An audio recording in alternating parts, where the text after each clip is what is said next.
¿Qué tal? Muy buenas tardes. Seguimos en Hoy por Hoy Vigo. Saludamos a los espectadores de Televigo. Recta final. Hablaba con un político esta mañana que me decía, ¿cómo que recta final? Si estamos a martes, todavía quedan días por delante para llegar a la cita del 26 de mayo. Elecciones municipales y elecciones también europeas. Hoy entrevista con el candidato de Marea de Vigo, con Rubén Pérez, que vai estar aquí con nós para falar de moitos asuntos. Eu pediríalle aos tres candidatos que imos ter nestes 3 días que falasen moito de propostas para que nas vosas casas poideses tomar boa nota. Pois sí, sobre este asunto do que falamos tanto, que ben, que boa novidade, que boa proposta. Moitos temas e, sobre todo, queremos escoitar moitas propostas dos candidatos. Rubén Pérez, que tal? Moi boa tarde. Grazas por estar con nós. Mauro Picatoste, grazas por estar con nós. Boa tarde. Grazas por invitarme tamén.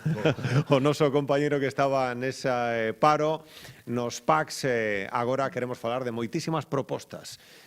Señor Pérez, en primeiro lugar, queda moito de campaña ou xa estamos a martes ou aínda estamos a martes? A ver, cal é o seu termómetro electoral? Que neste proceso electoral atípico que solapa co proceso electoral das Xerais, eu creo que, os políticos levamos moito tempo falando, a cidadanía leva percibindo demasiado tempo a campaña electoral e creemos que, cando se mediron os procesos electorais, era moi importante os procesos das municipais, sobre todo, ademais, nun momento de cambio político tan evidente, e creo que quedaron un pouco solapadas polas eleccións xerais.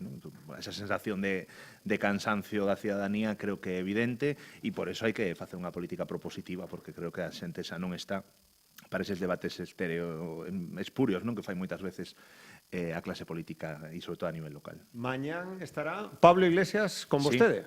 Sí. Onde, cando, como e por que? Vai estar ás 12:30 na estación marítima, en horario de mañán, que sempre en Vigo é un horario prime time para nós, e para nós é unha ledicia que Pablo premiara a cidade de Vigo como espacio onde Podemos, Esquerda Unida, Nova, ECO, todos os espacios que compoñemos a unidade popular que se construiu neste país, sobre todo a partir do ano 2012, pois que premie, que nos queira facer unha pequena visita, que nos obviamente agradecemos. Dos trackings que analiza vostede, que comenta vostede? Curiosamente, a única empresa que seguiu máis ou menos dando tracking diariamente que Sondase nos dá un resultado incluso mellor que no ano 2015, non? Para nós, as tendencias son boas, non? Nos necesitábamos a campaña electoral, sempre decimos que a Marea de Vigo nos senta ben a campaña electoral, porque tamén a xente vamos a procesos electorais moitas veces con nomes diferentes e precisamos a campaña para que a nosa xente se fixe, non? Pois a principio da campaña a xente non sabía que Podemos estaba dentro da Marea de Vigo e había un nivel de indecisión nese votante de Unidos Podemos nas Xerais. Ahora se vai definindo e creemos que domingo vai ser un bo resultado precisamente tamén polo concurso da vista de Pablo Iglesias e por así decirlo, a capacidade de traccionar o electorado que confiou en nos nas Xerais. Imos comenzar polas Marías. Señor Pérez, que lle parece? Por exemplo, a cultura, non? Que non apareceu nos debates das elecciones generales, foron 10 segundos ao final porque estaban en Planeta, entón comentou o presentador. Por certo, xa que estamos nunha casa... Imos comezar hoxe pola cultura, propostas de cultura de Marea de Vigo. Precisamente estou en contra de pensar que a cultura es la religión e la gimnasia das asignaturas. Creo que non. E máis, creo que os políticos moitas veces esquivan as cuestións culturais porque o sector cultural é moi crítico, o sector cultural preforma tamén unha maneira de entender a cidade e creo que son unhas grandes eivas políticas do goberno del Caballero, non escoitar a cultura, desmantelar o tecido cultural. Tiñamos festivais de jazz, festivais de teatro, tiñamos unha cultura crítica que foi laminada pola cultura da subvención aleatoria. Nos seguimos pensando que as corais están ben, que as rondallas están ben, que toda a expresión cultural clásica está ben, pero que hai moita xente que ten expresión cultural alternativa. Para nós non é unha maría, todo o contrario.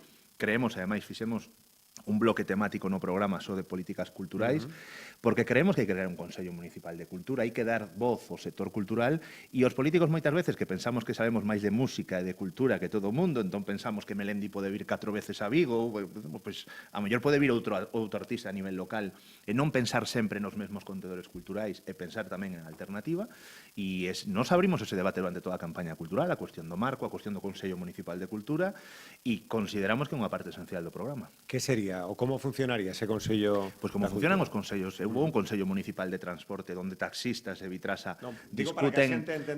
A lei de bases permite crear consellos municipais que, Sí. por así decirlo, dotan de representatividade non só os partidos políticos con presencia no consistorio, senón tamén que van collendo pois entre o mundo veciñal, do tecido, neste caso económico, bueno, para as cuestións que teñen que ver con o orzamento. Temos un Consello Municipal de Igualdade que define moitas das políticas de igualdade que fai o Concello de Vigo, e nós pensamos que un Consello Municipal de Cultura que funciona en Madrid e Barcelona tamén pode preformar eses contedores culturales que queremos actuar e darlle contido a museos que hoxe en día temos baleiros, incluso en algúns casos pechados, non?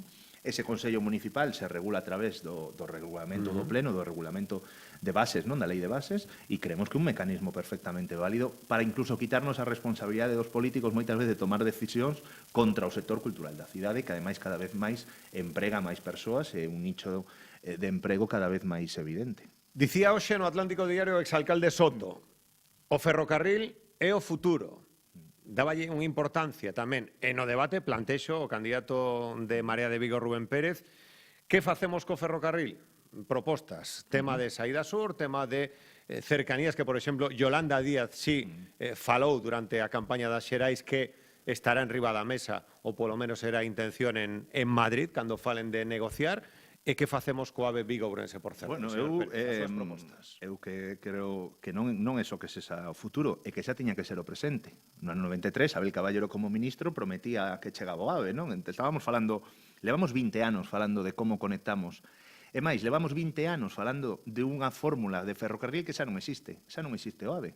O AVE é unha marca comercial que xa non utiliza nin Renfe nin Adif, agora hai o Alvia, o Avant, e o que teremos que definir é que modelo de conexión ferroviaria queremos para a cidade. Nós fomos o único grupo municipal que non veíamos ningún tipo de viabilidade na variante de Cerdedo. Hoxe, os promotores desa variante, que foi a xente de transportes da UGT, que fixo a súa proposta pois fai uns anos, xa plantexan que é inviable e xa están plantexando unha alternativa. Cando nos plantexamos isto durante a legislatura, e decíamos que había que buscar alternativas que non nos traían o ferrocarril dentro de, ou en este caso unha velocidade media ou alta en 20 anos, senón que o queremos xa, porque queremos ser competitivos nesta realidade. E nós pensamos que hai alternativas a esa variante que son 1.800 millóns de euros en un 80% en viaducto ou en túnel cun coste ambiental brutísimo, e nos entendemos que a saída sur, conectando coa rede do Miño, nos permite picos que nos colocan en Madrid en 3 horas e media, que é un tempo competitivo e aceptable. Todo demais, pois é traer a un debate que lle senta moi ben ao Partido Popular e ao Partido Socialista, non? De ser peloteo coas cuestións de AVE, pero es que todas as cidades do Estado español están tendo a súa conexión ferroviaria menos Vigo, e é responsabilidade do Concello de Vigo, da Xunta de Galicia, das administracións que interactúan, que non queren asumir dunha vez por todas que levan anos apostando por unha opción que é irreal.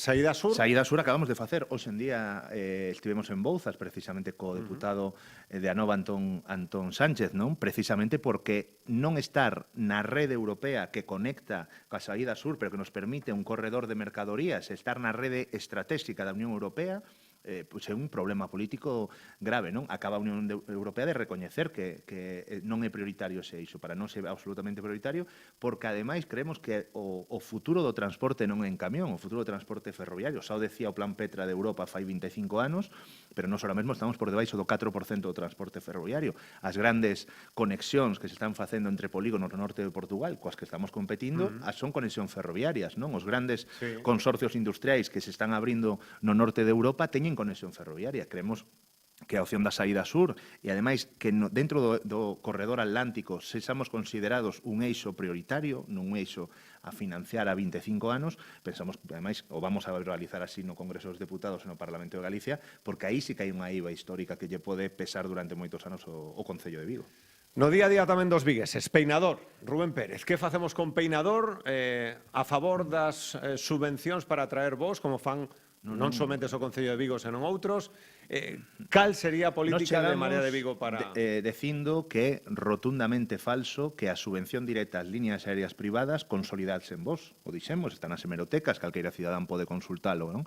E o decíamos nós, e o decía o Tribunal de Contas, que estaba fiscalizando as primeiras liñas de axudas dos concellos, as diputacións, pero tamén consorcios públicos que están financiando este tipo de actuacións, e decíamos que as liñas ao final ofertaban o que les interesaban, que o que fixo Ryanair. Ryanair chegou cunha serie de oferta que o mellor non era que precisábamos Vigo, porque os vigueses queremos volar a Londres, queremos volar a París, queremos volar a cidades capitais europeas e non a cidades secundarias en moitos casos, non? Que propoñemos nós? Bueno, o aeroporto de Badajoz, o aeroporto de Almería, o Ministerio de Fomento, a través da declaración de servicio público de obligatorio cumprimento, está financiando ata un 65% determinados voos, directamente o Ministerio de Fomento. Un cidadán de Badajoz ten subvencionada o voo a Madrid ou ten subvencionado o voo a Barcelona. Un cidadán de Almería ten subvencionado o voo de entre Almería e Sevilla por un acordo entre o Ministerio de Fomento e a Xunta de Andalucía neste caso. Que consideramos nós? Que como aeroporto periférico, como aeroporto que depende moitísimas industrias e moitísimas empresas, o Ministerio de Fomento, en mans do Partido Socialista, asuma dunha vez por todas a financiación dese tipo de voos. E a partir de aí, non nos enganemos, Vigo é unha cidade que non entra turismo por avión. O turismo por avión entra por Santiago e a veces colle un autobús e veñen pois de excursión, por así decirlo, non? Pero nos temos tamén que aproveitar determinadas sinerxias para decir, pois hai un camiño portugués que tamén pode ter algún tipo de retorno turístico a través do aeroporto de Vigo. Creo que esa planificación non existe. E o que nunca se debe facer é caer no chantaxe de Ryanair. Xa se caeu no ano 2015. Afortunadamente, pois, home, o chantaxe de Ryanair se funciona, o timo da estampita na seguinte legislatura se pon en riba da mesa. Eu creo que obrou ben o Concello de Vigo non cedendo nese novo chantaje de Ryanair, pero se non o fixera no ano 2015, poderíamos ter unha planificación de rutas e aí, obviamente, subvencionamos. É rotundamente falso que a Xunta de Galicia financie Lavacolla. E máis, é o Concello de Santiago o que ten unhas liñas de financiación turísticas con Ryanair e agora lle chegan 2 liñas gratuitas sen poñer un duro. É dicir, incluso o Concello de Santiago aquí foi un gran beneficiado da política errónea de subvencionar liñas no aeroporto de Vigo. O transporte público. Vitrasa agora, pero hai unha concesión. Cal serían as propostas de Marea de Vigo para aqueles vigueses do Vigo Centro, do Vigo das parroquias que están a escoitar, con respecto á mobilidade, entendendo mobilidade xa o que ten que ser o Vitrasa, novas formas de mobilidade e tamén o tema dos aparcamentos, que preguntaba moita xente, nos dicía que tamén son asuntos que gustaría que trasladásemos aos candidatos. Rubén Pérez. Se non chega a estar a Marea de Vigo nesta legislatura, ninguén se enteraba de que a concesión de Vitrasa remataba. Había un oscurantismo tremendo que despois de 25 anos remataba a concesión. Ata 3 veces levamos ao pleno. Que van facer vostedes cando remate a concesión de Vitrasa nesta legislatura? Porque temos que prepararse a un plan B. O plan B, obviamente, nos vamos a seguir pensando que se pode ir traballando na remunicipalización do transporte. Vitrasa declara na conta xeral do Concello que a explotación do servicio de transporte en Vigo lle supón 24 millóns de euros, non? Recibe 13 de subvención directa do Concello de Vigo. Eso de que pagamos menos de un 35 e yo no pago, bueno, que os xubilados que non pagan, o pagan de maneira indirecta porque se nos van 13 millóns de euros de recursos públicos que saen dos impostos dos vigueses en financiar o transporte. E 1 millón e pico que dá o Ministerio, neste caso de Transporte, ou a Dirección Xeral de Transporte, que vai vinculada ás cidades de máis de 50.000 habitantes. 24 millóns de euros de explotación, 14 casi millóns de euros de subvención directa. Home, creo que o negocio é redondo. Casi o 50% dos custes de explotación os pagamos con diñeiro público. Vayamos ao 100%, teñamos un transporte público como ten Xixón e podamos condicionar determinadas actuacións. Pero que, ademais, Vitrasa obrou dunha maneira absolutamente para nós denunciable. Deu unha serie de regalos, así de claro, regalos como pode ser un tranvía no medio da rúa, pero como pode ser unha carta do alcalde que chegou a todas as casas de Vigo, pagado por Vitrasa, e que logo se mete o pendente de amortizar. É dicir, todo o que Vitrasa parece que nos regala, a publicidade, todas estas cuestións que moitas veces quedan moi ben, ou as negociacións do alcalde, logo iso é diñeiro que Vitrasa mete nun caixón e di, agora me tes que pagar. Que teñamos unha flota de autobuses de 4 anos non é bo. Significa que estamos poñendo unha flota moi nova e, polo tanto, que estamos cargando diñeiro pendente de amortizar a unha conta. Agora o que queremos é que se abra a concesión. E abrindo a concesión, tamén vamos a poder decir a Vitrasa que temos que ir a un transporte metropolitano e que xa non pode condicionar un convenio de transporte. Que pintaba Vitrasa firmando un convenio entre a Xunta de Galicia e o Concello de Vigo como terceira pata dun convenio de transporte? Queremos un transporte metropolitano como ten Madrid, como ten Sevilla, como ten Málaga, como ten Valencia, na que ti te podes mover incluso en diferentes modalidades de transporte. E poderíamos recuperar o tranvía. A mí me parece, para nós sí, para nós o tranvía é un transporte complementario do transporte en autobús. A mí me parece incluso obsceno que a empresa que matou o tranvía en Vigo, que era Vitrasa naquela altura, que non lle interesaba que se compatibilizaran os dous transportes, lle faga un homenaxe ao tranvía. É obsceno, calqueira persoa que teña un pouco de memoria histórica dirá que cando menos que impide o desenvolvemento de transportes alternativos como pode ser o tranvía, que é medioambientalmente moito máis sostible que un autobús, pois que agora lle fago un homenaxe ao tranvía en Vigo. Bueno, se non hai memoria para esas cousas, posiblemente teñamos un problema serio político nesta cidade. Aparcamentos? Nós sempre defendimos o aparcamento disuasorio no exterior, e ademais sempre dixemos que tiña que haber lanzadeiras gratuitas que conectaran co centro. Hai algunhas oportunidades que temos en riba da mesa, se ao final a nova estación intermodal permite que a Bella na Avenida de Madrid se convirta nun aparcamento gratuito disuasorio e lanzadeiras, ademais, toda vez que está desaparecendo a zona azul. Máis de 800 plazas de zona azul foron eliminadas polas humanizacións e, polo tanto, non hai unha alternativa ao transporte soterrado privado e absolutamente costoso. E nos entendemos que os aparcamentos disuasorios que teñen nas grandes cidades, en cidades que están aquí perto, non? Que tes opcións, aparcamentos disuasorios e lanzadeiras que te conectan co centro da cidade. Creemos que é unha das opcións que nunca se quiso explorar, que é certo que está no programa electoral de todos os partidos políticos, pero que cando van gobernando non se van cumplindo. Un gran éxito destes 4 anos tamén. Asuntos que están en riba da mesa e que estiveron en riba da mesa. Balaídos Celta, cal é a postura de Marea de Vigo? Despois do vodevil que vivimos entre o alcalde de Vigo e o presidente do Celta, nos fomos a unha presentación do proxecto deportivo do Real Club Celta, que nos convidou o Real Club Celta, estivemos sentados, había unha mesa presidencial na que estaba Feijóo, na que estaba Nidia Arévalo, a alcaldesa de Mos, na que estaba Abel Caballero e na que estaba o presidente Mouriño. Nós sempre entendimos que había un proxecto de cidade deportiva sen centro comercial, que para nós é absolutamente imprescindible que desapareza o proceso de asociar cidade deportiva a un centro comercial de 70.000 metros cadrados, pero entendíamos que o Concello de Vigo remataba con fondos propios e para nós é discutible que se gasten recursos da Diputación que teñen que estar para outras cousas, por exemplo, asfaltar no rural, que se gasten na reforma de Balaídos. O Concello remataba, obra en man, remataba todo o estadio, as 1.000 plazas de aparcamento e as 2 pequenas superficies comerciais, lle daba as chaves ao Real Club Celta e o Real Club Celta nos daba un canon de 890.000 euros. Eso significa pasar de cobrar, creo que €1, non? O que simbólico que se paga ao Celta por Balaídos, a cobrar 890.000 euros ou 900.000 euros anuais, que nos permitirían rehabilitar as pistas de Balaídos que están en un estado lamentable, que nos permitirían ter moitísimas dotacións deportivas, que incluso nos permitiría utilizar recursos dun canon cun clube de fútbol para utilizar en políticas de integración social, en todo tipo.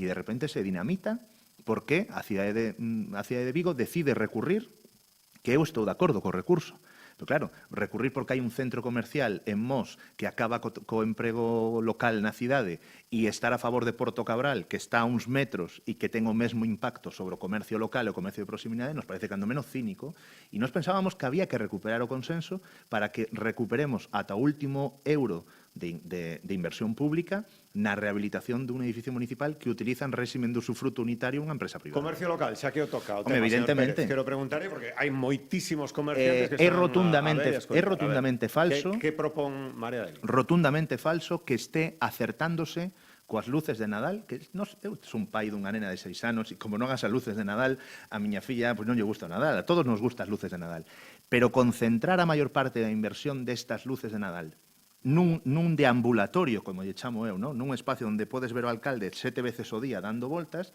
fai un efecto chamada ao centro e durante 3 meses baleirou o que son os barrios. Están cerrando no Calvario a un ritmo trepidante moitísimos locais comerciais. Están cerrando en travesas, cada día hai un diferente, ou se abre un negocio con unha pervivencia de poucos meses.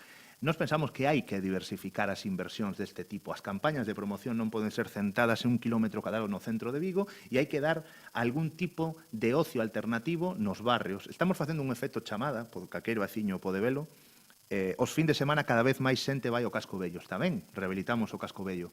Pero estamos facendo un efecto de vaciado dos barrios tradicionais onde a xente facía vida, Travesas, Calvario, zonas comerciais de moitísimos sitios, e creo que é un error. E, ademais, creo que os comerciantes o están denunciando de maneira evidente de que se está facendo unha política de promoción do comercio. Co fin ao cabo, todo isto, luces de Nadal, isto non deixaba de ser dentro de partidas de promoción do comercio, non? E pensamos que é un efecto negativo que está tendo no comercio local, ademais de que non se executan as partidas que figuran no orzamento para fomentar o comercio de proximidade. Mauro, todo teu, pero antes, rapidamente, así, a bote pronto, Rubén Pérez. Cal sería un bo resultado, cal sería un resultado regular e cal sería un mal resultado para a Marea de Vigo, así? Home, para nós un resultado bo é subir, como todos os partidos. Creemos que estamos en condicións toda vez que vamos consolidando. Un resultado malo pois sería desaparecer da corporación. Eu tamén creo que temos que entonar a esquerda política, toda a esquerda política, un mea culpa sobre as tensións que nos fomos dando nestas veces, ¿no? Pero creo que ese resultado non se vai a dar porque fomos quen, polo menos na Marea de buscar un escenario de unidade, ¿no? Un resultado regular, pois para min sería pois repetir o resultado. Nós queremos que estamos en condicións e temos un bo equipo e unha boa candidatura para aumentar e non ves outro escenario que non sexa subir. Vamos, Mauro. Rubén, preparé un test despois de xogar o baloncesto. Que quedará para os anais da historia como o maior fracaso baloncestista. Sí, claro, que ademais, despois de tantos anos, un se recorda como era un tipo que xogaba moi ben, non. Seguramente naqueles anos xogaba con ese nivel de purrela que ahora mesmo estou xogando. Pois isto é casi como un tiro libre, resposta rápida ás preguntas concretas. Que é o primeiro que fai ao levantarse? Pois tomar un café e levar a miña filla ao colexio. E o último, antes de deitarse? Pois teño unha manía moi mala que ver o móvil e perdín durante moito tempo esa manía que era ler para relaxarme antes de dormir e o de ver o móvil creo que é unha enfermidade que temos que ir evitando. Nomofobia, non? Non sei se ten nome, pero ten que ser un nome chungo, seguro. Aquí en Vigo temos algunhas palabras que só temos en Vigo. Non sei se ten algunha palabra viguesa favorita. Eu chiño. Creo que é mellor, ademais é unha maneira de... Utilizo moito iso e logo o tema de chollo. Vou o chollo, que de maneira natural sempre utilizo fora de Vigo e non entende ninguén. E preguntas gastronómicas tamén, coas que temos moitos debates no programa ao longo deste ano. Tortilla con ou sen cebola? É que depende do sitio onde a fagan. No Carballo, pois podería dicir que... esa resposta. Sí, claro, que non é o mesmo a tortilla do Carballo, que ten que ter cebola por necesidade, pois o mellor que no Cosmos, que tamén por os dous sitios onde, dependendo de quen sexa cociñeira, creo que se pode prescindir do ingrediente. Unha X. Entón, a pizza con piña ou sin piña? Que debate. Fronte a que me poidan abrir un proceso de expulsión aos meus compañeros que son todos sin piña, eu creo que a piña é unha cousa moi fresca para a pizza. Un sabor desexado? Pois é que con unha filla de 6 anos probas absolutamente todas as mesturas, absolutamente ¿no? mesturas raras que hai no mundo, pero eu creo que do terrón porque é así moi evocativo da infancia, non? Un libro de referencia? A min sempre me gustou o Estado da Revolución de Lenin. Creo que é un libro bastante actual, incluso para as cousas que temos que facer a esquerda política. Fresquiño para verán non é, non? Non. Para degustar con calma. Para o verán, a mí me gusta Benedetti, pero non tanto xa. É unha persoa que lle marcara na súa vida? Pois moita xente. Eu son unhas persoas que me metín na política e que empecé a militar con Julián Guita e creo que é un referente para todo o que se ten que facer en política, incluso vitalmente como entrou e se foi da política. Eu creo que Julián Guita é unha das miñas referencias. Un vicio que confesable? Bueno, levaba moitísimo tempo sen fumar, conseguir non fumar e dende que son concelleiro volvín a fumar, cousa que sei que non queda ben decilo, pero bueno, logo a xente me ve fumando pola rúa dirá que son un cínico, polo tanto, pois sí, creo, é certo que fumo menos do que fumaba fai uns meses. Para pechar, unha virtude? Eu sempre digo, creo que son boa persoa, non contido, a xente pode pensar que son un soviético nacionalizador, pero creo que no personal, eu creo que teño amigos de toda a vida, ademais, consolidados no tempo, creo que se me recordará como boa persoa, que creo que é unha cousa moi difícil ter hoxe en día en riba da arena política deste país. É un defecto? Pois que como o sistema que fago de olla a presión, non? Eu nunca me enfado, son como unha especie de loso de natura que nunca se enfada, e o día que estalla, pois é un Chernóbil bastante perigoso. Un Michael Douglas, así en Sí, un día de furia. Sí, Bueno, versión light, O versión... por poñer así un umbral, non? Que se enfada Tamén é verdade. A veces me sai o umbral que levo dentro e pode ser un perigo esto. Pois Rubén Pérez, candidato de Marea de Vigo, grazas por estar con nós, moi boa tarde, e nada, xa queda menos ou aínda queda moito? Queda menos, queda. Hai partido, queda Sí, moito. home, Claro, ata o hai que- minuto 90 aquí hai moito xogo. Grazas por estar con nós, moi A boa vos. tarde. Facemos agora un alto, despedimos na tele e de seguido voltamos na radio con moitas cousas que temos aínda por diante. Por exemplo, sí, imos falar con alguén que saiu a dar unha volta e fixo 185 kilómetros. Unha cousiña destas para pasar o rato. Ata agora.